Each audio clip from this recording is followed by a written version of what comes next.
and those present in this meeting across the world and say good morning to those of us who are here in Kenya. I am very delighted to get this opportunity to engage with Kenyans across the world to discuss about our country, our motherland, a country that we love, a country that we cherish. We have no other country other than this one.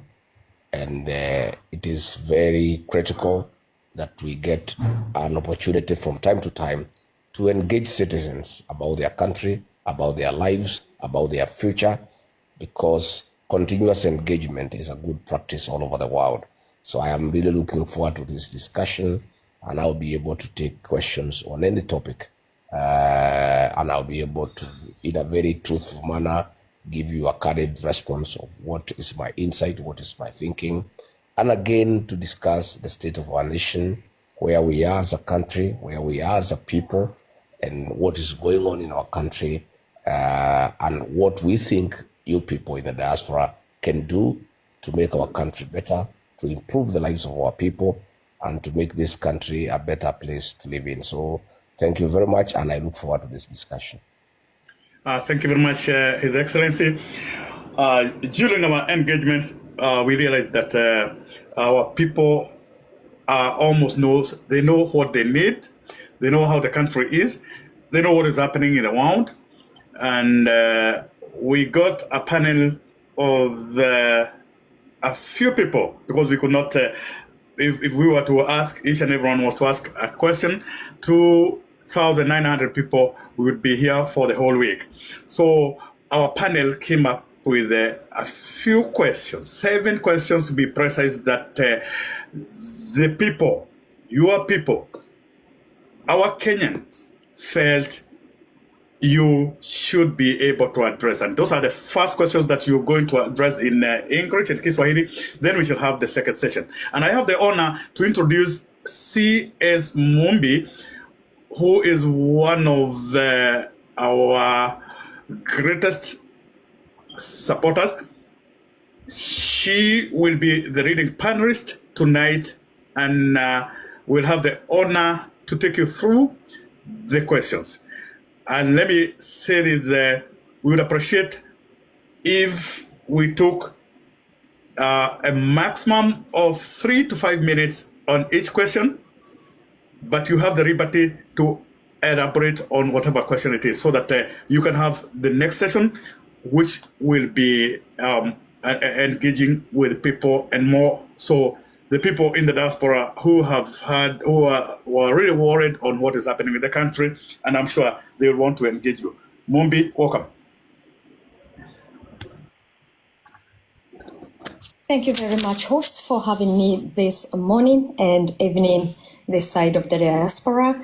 I take this chance to welcome everybody. I will be your panelist tonight in diaspora and again in the morning in Kenya. Thank you so much for being with us. People's Deputy President, Honorable Rigathi Gachagua. I also take this opportunity to salute everybody who is on the panel, Gidaiga, Priscilla, and Mercy. Thank you very much for being with us. I will give a brief introduction of how the questions are laid out. Your Honorable Rigathi Gachagua, Your Excellency, the questions are about 10, and they range from politics, education, health, agriculture, economy, and security. You'll have 3 minutes each question. There'll be a question, and in that question, there will be sub-questions. And I'll prompt you so that we stay according to the scheduled time. In case you need a little bit of more time, don't feel pressured. We will be able to accommodate that. What we want is that everybody comes out of this place with clarity, because people are eager to hear what you have to say. We are here for you. We love our country, and we want the best for each and every opportunity that we do have. So thank you very much again for having me, and I hope at the end of the day, we will have accomplished the aim of having this panel. Thank you. Thank you very much. Can we have His Excellency prompt us when he's ready to have you ask the questions? I'm ready when you are. Thank you. Mombi, go right ahead. Absolutely. And before we start, I see a request down here that we could start with the national anthem and then we pick on kindly. Thank you. I don't know if questions, and I am ready. I would like to know that our Deputy President is also ready as I commence. I'm ready. Please go ahead and ask the question. Thank you so very much. And we will start with the health sector. And the question is this. You have 3 minutes, and I'll prompt you accordingly. What was the initial plan on how SHA was supposed to be working? And by this, we mean the blueprint.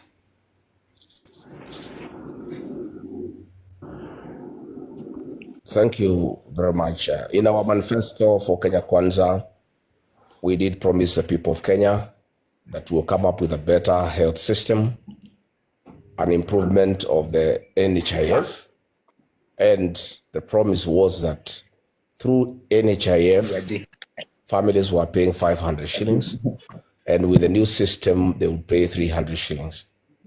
Unfortunately, this program was rushed without taking sufficient time and consulting all the stakeholders on how to implement the program to make health affordable to every Kenyan. The idea was very good, that would cover all manner of diseases, including the chronic ailments, but the matter was rushed because there was conflict of interest.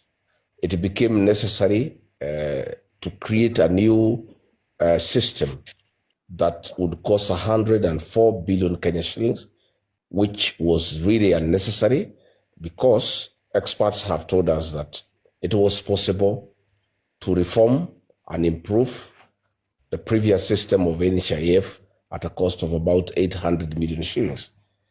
If that had been done and the initial plan was followed through, it would have meant that Kenyans would pay 300 shillings to cover the whole family. As it is, that is not the case. So there has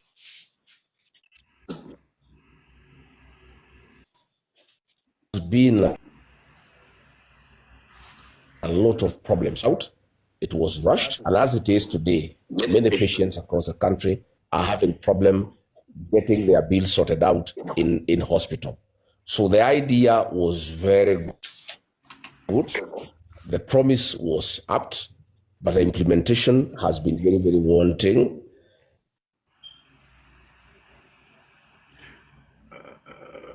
I don't know why His Excellency is breaking. I think I am of the opinion that we could still go back to factory settings.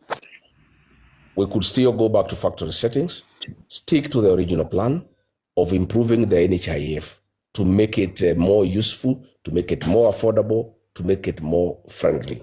And again, we want to urge that when people express themselves and give their opinion as to what they feel about a new program, it is not necessary to say that it is wrong.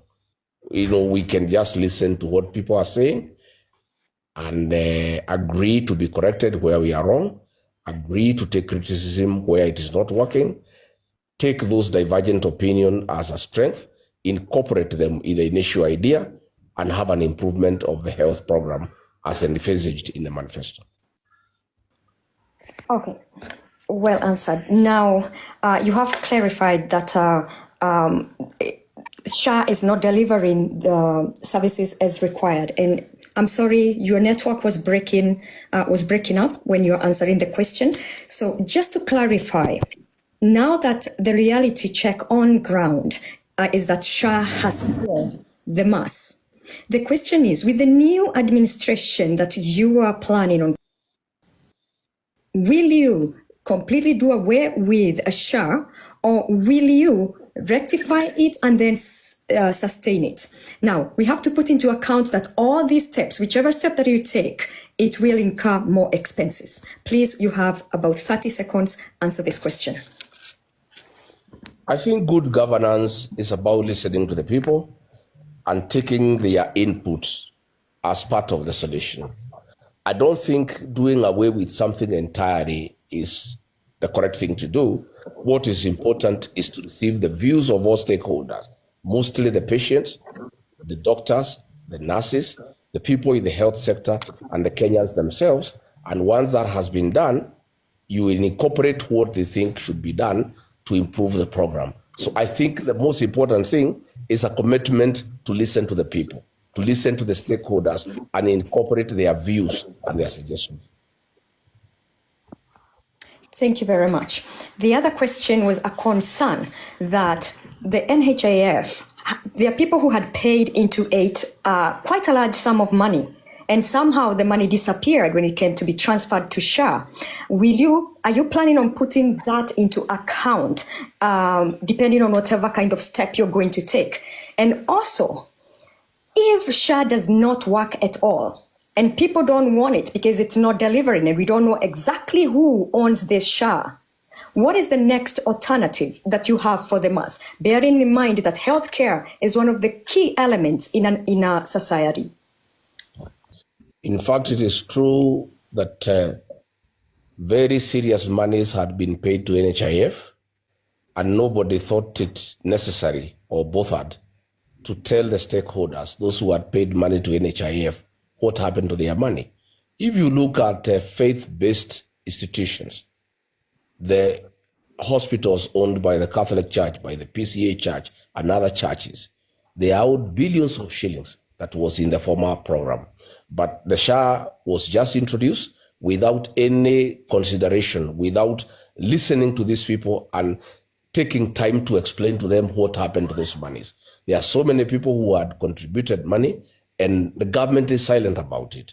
At any one time, people raise that matter. They are being accused of being critical, of being insensitive, of fighting the government. Yet that is not the case. The case is people want to know what happened to these monies. So I think that is a serious concern. And in the fullness of time, that is a matter that cannot be wished away. And if the current administration cannot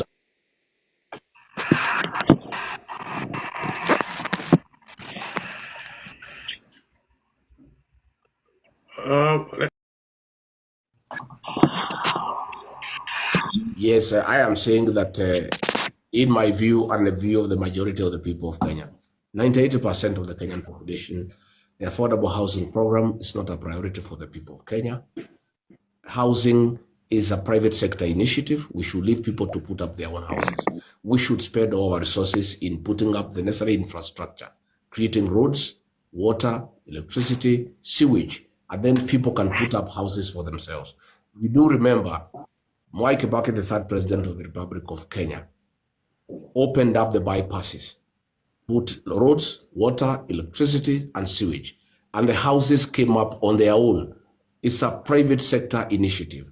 So going forward, this is something the people of Kenya at the right time will have to review, whether you really need to tax people to put up houses that have nothing to do with you. Again, when you look at it, these houses are put up on government land using taxes collected from the people, and then the houses are sold to private people. So you wonder, where is the benefit to the public? Those are some of the issues I really had a problem in government by having a divergent opinion and saying that in my own view, the affordable housing program is not a priority for Kenya. It should be left to the private sector.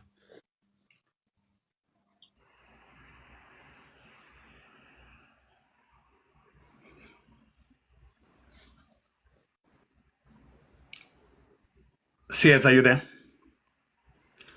I'm trying to manage the timer.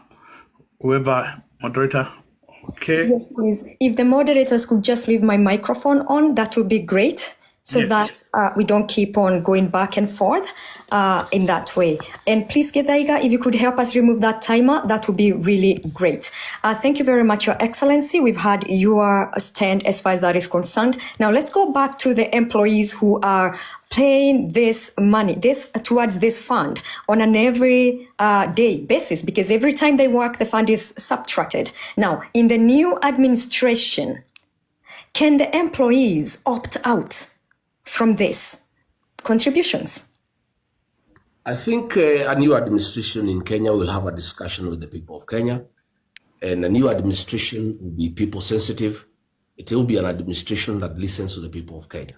You cannot force the people of Kenya on a program if they are not interested. You know, many a time I discuss with the President William Ruto, and he will insist that you don't have to do what is popular, you do what is right. And my answer to him many a time was that we have an people. And if the majority of people think what we are doing is not right, you cannot insist that is the right thing to do. So this is something I am sure the people of Kenya, 98% are against the housing program. With a new administration, I don't think that program will be able to continue because it's really not a priority. It's a very personal thing. You put up your own house depending on your own needs. People want other services from government. They want roads, they want water, they want electricity, they want sewage, they want security, they want a good environment for doing business. Excellent. So could you also speak to the fact that we are aware that the houses have already been put up, and of course it will be very uneconomical for the new administration to bring them down. Now, there is a down payment of about 250,000 Kenya shillings if somebody has to occupy that house. This clearly beats reason to a mama fua or a person that is working for very little money per day. Could you please speak to the mass and tell us how you are going to help that those houses, if they are going to actually help those who are meant for, how your new government will actually look into this, that the mama fua, mama mboga will be the person to benefit from those houses and not the rich? Because as far as we have said, we cannot go ahead. Yes, definitely there is external interference, and that's what is happening in this country. There is a very great effort to make sure that people do not know the truth, and that is why there is external interference to make sure that we don't talk to the people. But we'll just soldier on in spite of the difficulties. I was saying it will be responsible for any government to bring down houses. What we shall do, and I think any new administration will do, is make sure that the houses that have already been put up are made available to those who can afford them. And then from there, we can be able to spend all resources to put up an infrastructure, to give services to the people. And then we can leave the private sector to deal with the issue of the housing program. That, in my view, is what is feasible. Thank you very much. I will proceed on and ask about the finance bill. In 2023, the finance bill fell through. In that finance bill, there were government projects that were supposed to be going on to this day. But at the moment, they've all stalled. Now, we have examples of the Mau Road and Karimeru Dam that have stalled. In the new administration, what are the plans that you have put in place to jumpstart these stalled projects? 1 minute, please. Thank you very much. I think, in my view, as an administration, we should have focused more on completion of ongoing projects other than starting new projects and coming up with things that really are not a priority, like the affordable housing program. We had very many projects that were started by the fourth administration, led by President Uhuru Kenyatta, the Mau Mau roads, the dams that you have mentioned, and in my view, that should have been a priority. Again, we do have pending bills, almost 900 billion Kenya shillings. And that is why contractors have abandoned site. That is why the projects have stalled, because the contractors are not able to go on without payment. We should have given that as priority, to pay pending bills to people who have given services to government, contractors who have put up projects. We pay them so that they can complete the projects. Again, you know that many people are having a lot of difficulty because of the pending bills. Many people have their homes auctioned, they have their business auctioned, and that is why, because of the absence of the 900 billion in circulation, there is no money that is circulating in the economy. So again, an administration that I will be part of would give priority to settlement of pending bills and completion of all projects that are going on before we can embark on new projects. Great. Well answered. Now, could you touch a little bit on how your government is planning on funding this project, bearing in mind that right now there is just so much taxing against a mass of people, and we are feeling the pain in every corner. The new administration, what steps are you going to take so that this pain is not so excruciating against the pockets of the general population?